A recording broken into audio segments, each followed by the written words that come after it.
Hey everybody, we're here in Florida and we have just gone through a scare with Irma, and some people in South Florida are still dealing with the aftermath. There are people that are still without power even in Central Florida. So today I wanted to address the issue that's a little bit more universal than hurricane recovery, and that is putting things back together after you've gone through a crisis, whether it's a perceived crisis or a real flesh and blood, life and death danger, or it's an interpersonal crisis. We all experience similar things psychologically when we're dealing with a crisis. We get stressed, we get fearful, we get anxious, and waiting for things to get back together can be difficult. We can have a difficult time dealing with people who are around us in the crisis and people who are with us after the crisis. It creates fatigue.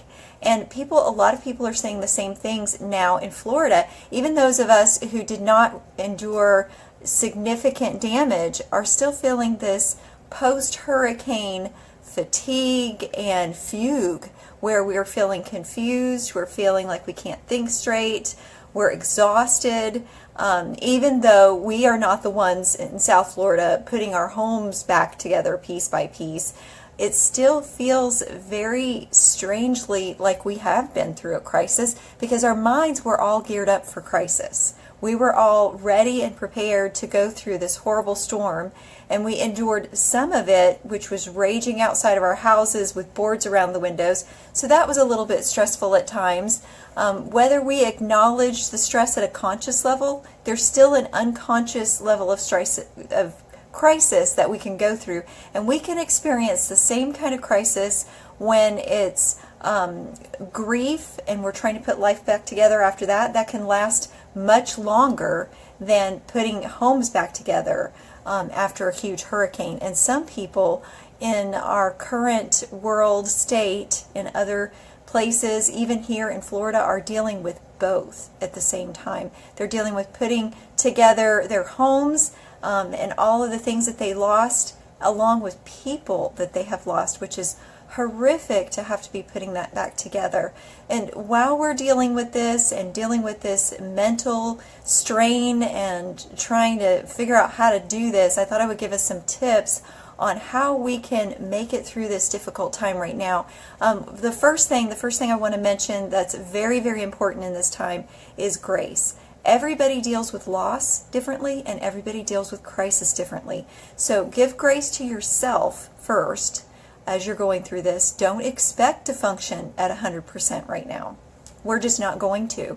Don't expect other people to function at 100%, and don't expect them to deal with crisis the same way that you do, even if it is not a real crisis for you. And that's a problem most of us are dealing with here in the Tampa Bay area. We're kind of wondering, why am I so stressed out right now? I didn't even lose stuff. I didn't even lose my home. Why am I feeling so weird, like I can't even get moving? It's because your brain was geared up for a storm. So don't shame yourself for being in a place where you're still kind of recovering from this. And don't shame other people for being stressed out either. And everybody's built differently. Everybody responds differently. Everybody has different coping mechanisms. So make sure that you give plenty of grace to your neighbors.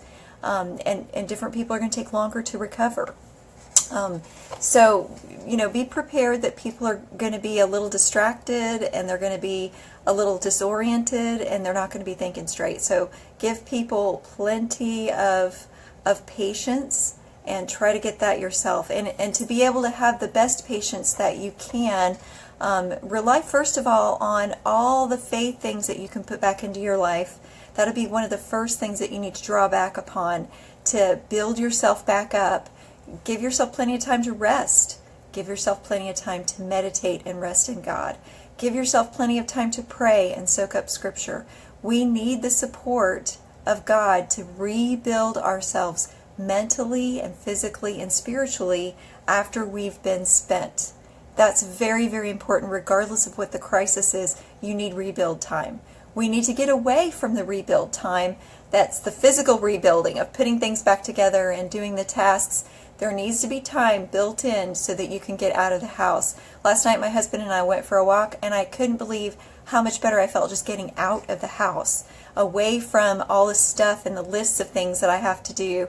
I mean, you can see behind me, I have all those shelves back there. I had to put all those books back on the shelves. Not a big deal compared to what other people are putting together, but it was restoring a little bit of normal to my office so that I could continue working.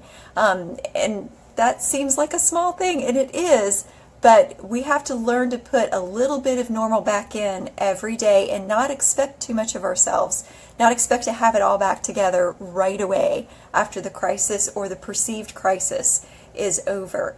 And in order to know what you need to do, some of us are moving from room to room and going, I forgot what I came in here for. Now, some of us, that's a normal everyday thing, but it's getting worse after we're ending this perceived time of crisis. And Jim, that's a really good recommendation, turn off the news. For people who are prone to anxiety, you do kind of need to watch the news a lot less than you were while you're waiting for the storm to come. And that's kind of a hard habit to break. We get a little addicted to the news when we're going through a disaster crisis. Some people, I recommend you don't watch the news at all. Just ask your friends, is there anything that I need to know? What's the weather? Check your weather bug on your phone or your apps on your phone instead of watching all of the horrors of what people are going through. And for those of us who are just recovering, there is still sort of we're watching to see what's happened in Puerto Rico. We're watching to see what happened in South Florida and all the other crises. We kind of get compelled to keep watching it. For many people, that is not healthy. And if you happen to be somebody who's chemically or emotionally or cognitively prone to stir up stressful states of mind, you need to stay away from the news as much as possible. So make a list. Make a list of the things that you do need to get done so that you don't walk from room to room and forget what you're doing, and just do one thing at a time. Once you got it all down on paper, you only have to do one thing at a time. And don't expect it to take as short of a time as you think. Allow more time for these things to get done than you thought. I thought, it only took a couple of hours to put, or even less, to take all those books off the shelf. But boy, oh boy, did it take more than a couple of days to get all that stuff back on the shelf. It's like they had babies in the plastic bags that I put them in. There's more books, there's more stuff. How did I end up with more stuff than what I took down? So it always takes longer, just like any home improvement project, a repair project, a recovery project is going to take longer than you expect. And if it's recovering from a loss, a personal loss of any kind, whether you've lost income, whether you've lost family members, it's going to take longer than you think to recover. So just be prepared and don't set high expectations on, well, by next month, I'll be back to normal. Don't set unreasonable expectations or really any expectations of, I need to be done by this time, because that's not fair to yourself and it's setting you up to be disappointed and to experience that crisis of loss because you've lost your deadline. So don't set yourself up for that again. Make sure that you find a supportive community who's going to empathize and understand with you. If you've experienced grief because you've lost your job or you've lost hours, find other people that you can talk with that are not negative people, but that are positive people that will pray with you and support you. People that understand, and not the people that are going to try to give you a sense of blame. Here's what you do. There's this and this. You don't need people to advise you. You need people who are going to pray for you and support you and love on you and understand and say, I feel with you, I care about you, and we're going to get through this together. You might need some people who aren't going through it that can help you and still be compassionate, that can help lift you up and offer you support. So that's what some of us are looking for, ways to support others. Supporting other people in times of repairing and rebuilding can actually be one of the healthiest things that you can do after you're recovering from a crisis. Another good thing that you can do is you're replacing your sections of normal just a little bit at a time every day, getting things a little bit more back to normal, because again, you're not going to get all back to 100% functioning a couple of days after your storm or your loss has passed. Add a few touches of new light, because you're not going to get back to the same normal after you've gone through a crisis. You're going to be a little rattled still, and it's going to impact you for a while. That can be in a good way, but you need to realize that this is a new normal. It's a new normal, not the old normal, but a new normal. And that isn't always comforting to people. People want their old life back. You might not get the same old life, the same old mentality back. We might never look at a storm the same way. I know as a Floridian, we were always really complacent about storms. We may not be that way anymore after this. And that's okay, because that's the way it is. And we can add new touches of light to our homes as we rebuild our homes. Bring hope in. Put a new scripture up. Put up a new thought for the day that's inspirational.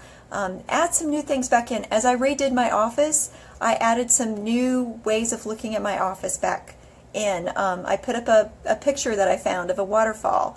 Some new things that just bring a little uplifting environment to the place that I had taken completely apart in expectation of a storm. So those are some things that I'm trying to encourage you to do. Jim says that there's comfort in low expectations. Really, there's comfort in leaving all the expectations up to God. And if we could trust in Him and know that He's got tomorrow, and we just deal with a little bit at a time today, that can take a huge load off of us and keep us from being too anxious. And making sure that we give grace to the people around us is huge. Also making sure that you give grace to yourself. So those are my few little tips about recovering from crisis today. I hope that you guys are doing well. If you have anything that you want me to pray for you about, I am more than willing to pray for any of you about anything that you need right now. I am very serious about that. I don't take that kind of a commitment lightly. So just let me know, and I'm more than willing to support you in prayer. And I pray that you'll have a blessed day and that you'll get your peace back, and little bits if it takes it. And I look forward to seeing you guys again soon and hearing from you, and that you're doing well. Take care and have a blessed and peaceful week. Bye-bye.